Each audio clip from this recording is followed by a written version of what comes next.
speak it, believe it, receive it. You've got to speak it into existence. You got to believe that it's possible and take action, right? You can't just believe and cross your fingers and hope and pray. You've got to actually take action as well. And then the third step of that. Welcome to the Entrepreneur Motivation Podcast. I'm your host, Chris Bello. In this episode, we're going to be talking about how you need to suspend disbelief and take tiny leaps of faith along the way. So this is actually based on a talk that I heard. It was apparently like a historic Frank Kern talk, if you know who Frank Kern is. And if you look up core influence on YouTube, you will see the video that I'm talking about. Frank Kern is a successful marketer. He's created tons of, $1 million launches and products, and he's still active. He's been in the game for a long time. I think he sells a bunch of courses that are $2,000 or $3,000 and things like that at this point. But in this talk, he was talking about the power of suspending disbelief. And he goes through the story. This is like a 2-hour talk. So it's not like a little 20-minute YouTube. This is actually a recording of a keynote presentation he gave at a conference. Basically, some of the points that I took, because I wanted to summarize this for you in my episode, in my podcast. He starts off by saying he had bought a course thinking, what the hell, maybe this will work. And then he did nothing, right? Sound familiar? A lot of us do this. I still do this. You buy a course, you sign up for something, and you don't log in for 6 months. It's funny how that happens. Shiny object syndrome, right? We've talked about that before on the show.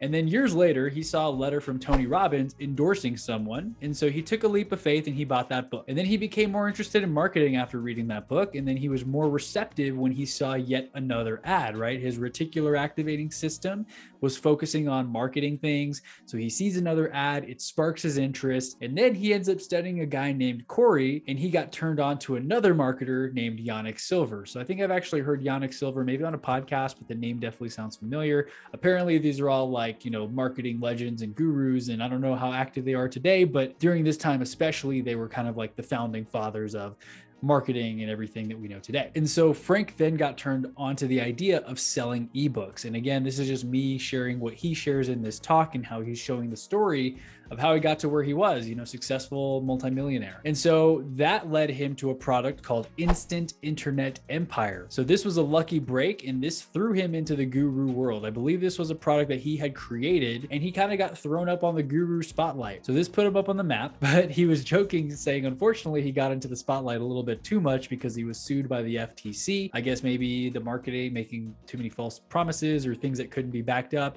You've got to have all this disclaimers saying results may vary, that kind of thing. So I assume he got in trouble with that. But anyway, it was still a success. Yeah, he got sued. He got in a little bit of trouble, but hey, you can't know it all from the beginning. And so I got some inspiration from this story because I think a lot of us worry and we don't want to get sued. We don't want to get in trouble. And it's like, dude, he's already a multimillionaire. Yeah, maybe he got sued. There are entrepreneurs who go bankrupt, who fail a business. And then the next one is the one that makes them their millions or billions or whatever. And so I felt better after hearing this story, but he didn't quit when he got sued by the FTC. He kept on going. But he really wanted to emphasize that one moment of decision can mean the world to a community and to others. So right before he was sued, he had actually gone to the first big seminar. I'm not sure if he meant like this was just a big seminar or if it was actually called Big Seminar. And he talks about how he became friends with a few of the guys there, Jeff Walker and John Reese. You may recognize those names. They're big in marketing as well. But when he had been to this first big seminar, they were newbies as well. They were just all there learning, right?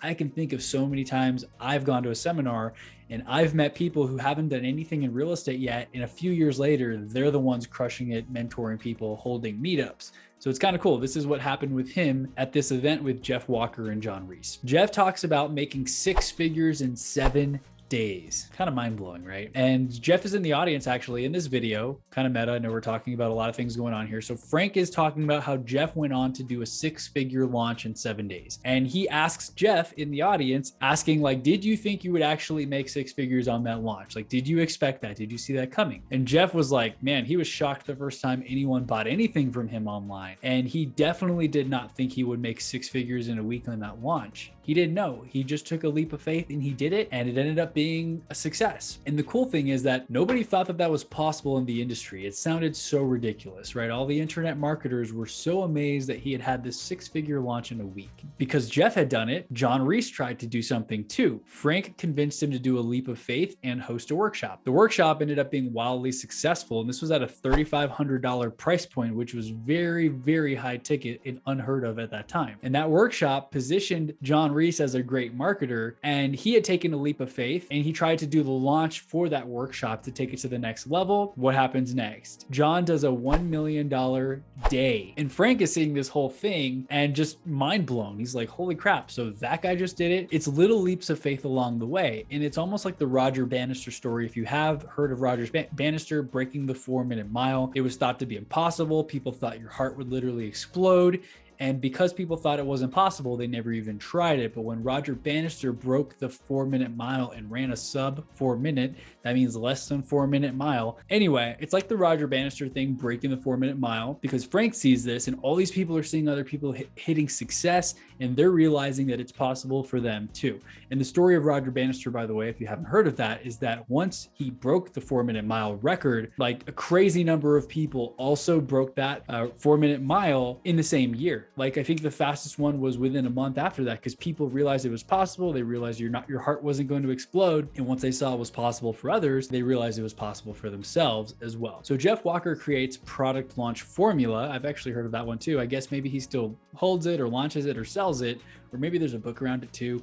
You know how these products go. There's always a book, there's a course, there's a workshop or seminar. And anyway, he did product launch formula as well as a bunch of other wildly successful launches. And this all happens again because of these little leaps of faith. Frank talks about how they suspended disbelief. There's that little voice inside the back of our heads that usually tells us, man, that's not going to work. You don't know what you're doing. You don't have the experience. You're going to launch it and no one's going to buy it, no one's going to care. And they suspended their disbelief and they just took those little leaps of faith, and all these amazing, 6 figures in a week, $1 million day, all those things started to happen. And so Frank goes on to create this product. He's again drawing on the timeline on the screen that you can see in that presentation called Core Influence. Frank goes on to create a product called the Underachiever Method about niche or niche marketing. He tried some product launch stuff that he learned from Jeff. He too had a $1 million launch. So my takeaway from all this is you're a product of your surroundings. We hear the quote, you're an average of the 5 people you surround yourself with. These people were surrounding themselves with people who were hungry to learn more, to do more, to try more, to suspend disbelief and take those little leaps of faith, and $1 million launches, right? I've heard another quote, if you hang out with 4 millionaires, you're going to be the 5th one. Same thing, if you hang out with 4 people that are broke, you'll be the 5th broke person there as well, because you are a product of your surroundings. That's my takeaway. And we all have that little voice that tells us it can't be done, that we're not good enough, that we don't know what we're doing, but some of us are better than,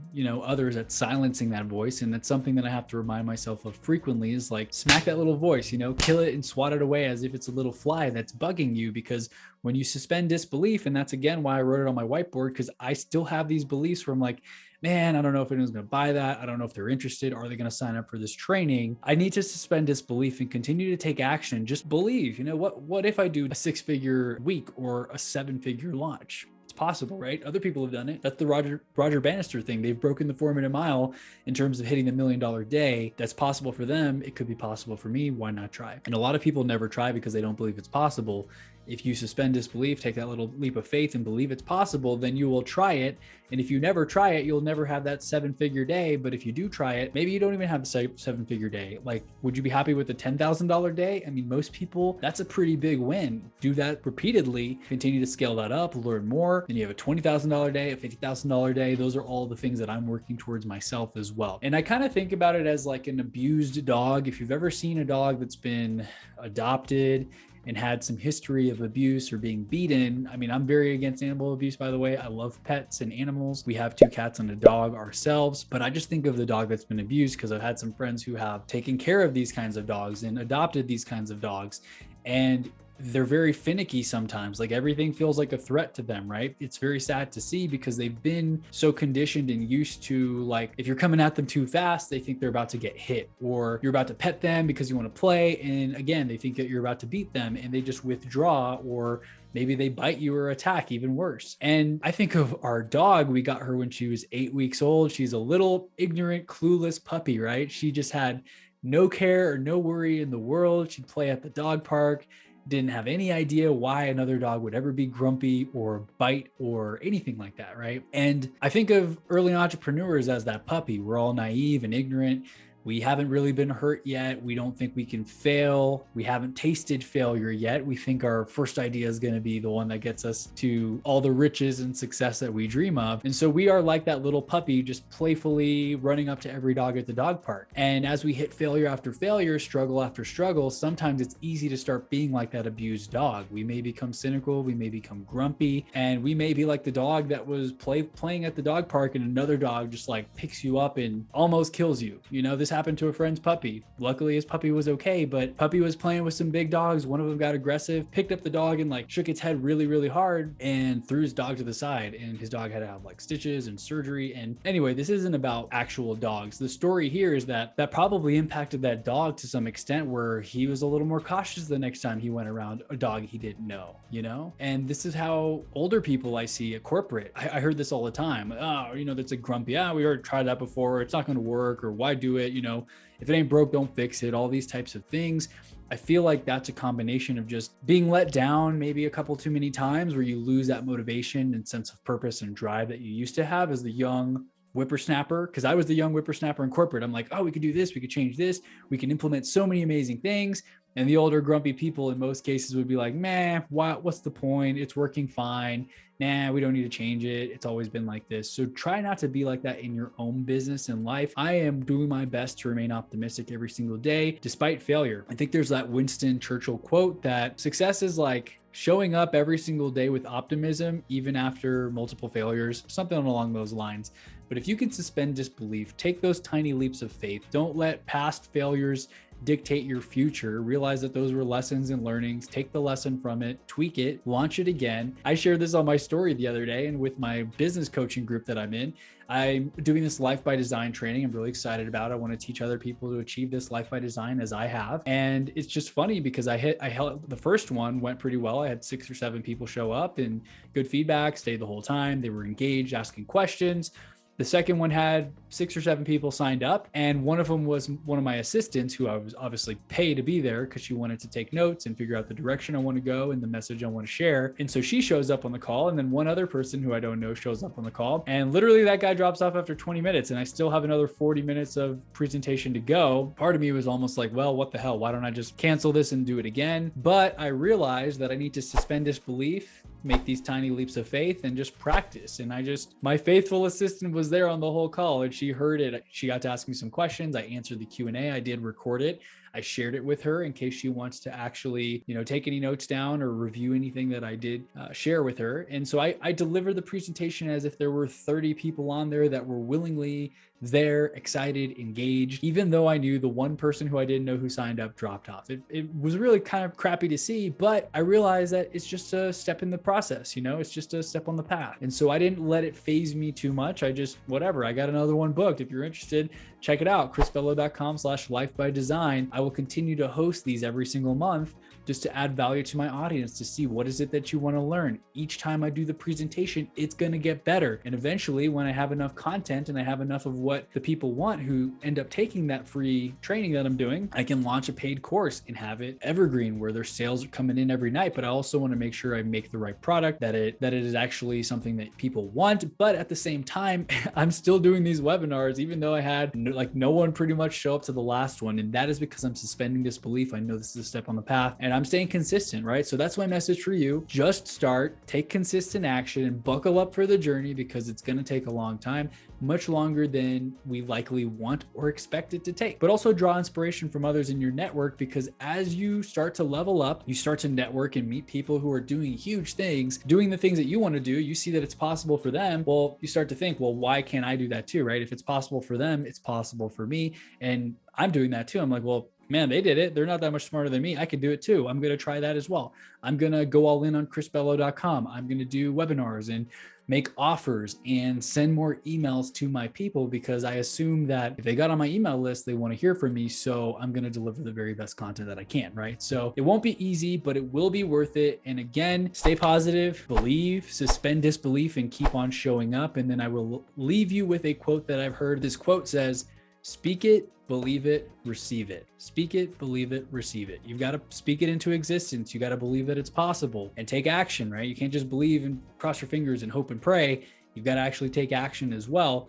And then the third step of that is to receive it when you receive the outcomes from the work that you've done, all because it started off with speaking it into existence and having the belief in yourself. And more importantly, suspending disbelief, because that is what most often keeps people stuck and keeps us from taking action. So I hope you enjoy this episode. Let me know what you think in the comments below on YouTube.